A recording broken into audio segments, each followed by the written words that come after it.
目前全台湾拢在进行公车自动驾驶试验计划。咱台南伫今年3月嘛通过经济部申请，6月已经取得第一张试验车牌。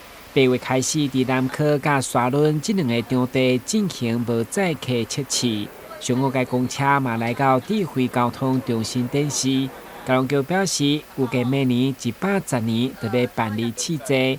上午市长伫市府第4场年终记者会中，嘛向市民报告一项重大试验计划成果。在我背后是自驾公车，自驾公车的是台南的未来的发展的一个重点项目之一。这不仅是台南的自驾公车，是全国的实验项目。那因为自驾的轿车全世界都在实验，台湾并不是站在最尖端的，但是自驾公车方面，台湾的成果是比较可以拿出来的。所以说，自驾公车的部分，我们是在努力来做。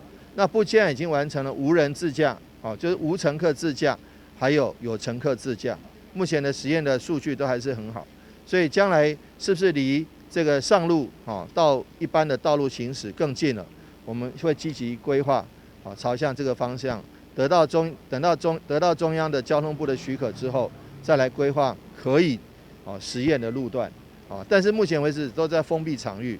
2个封闭场域，一个是在沙仑的封闭场域，另外一个是在南科的封闭场域，在做实验。目前实验数据都是很好的。相信大家拢真好奇，什么是自动驾驶的公车？其实卡伫路况、号志的信息等外来资讯，目前自动公车的等级也无法度主动侦测，所以后上路考虑到安全性，也是需要有司机来辅助。对此，台南为这台自动驾驶的公车也是路线相当特别。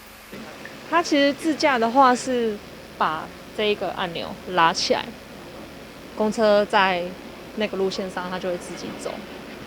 那如果说发生紧急状况，或者是我们不需要就是自驾系统的时候，我把这边解除掉，那它就会跟一般公车一样。对，所以说。目前来说，还是需要有个司机在这边，对，就是以防万一说有什么紧急状况发生，那我就可以马上接手这样。虽然全国拢在发展自动驾驶的创新实验，不过台南希望不只是实验，而是会当寄望明年第3季地当真正载客来试营运。台南新闻郭文吉和乔邦采访报道。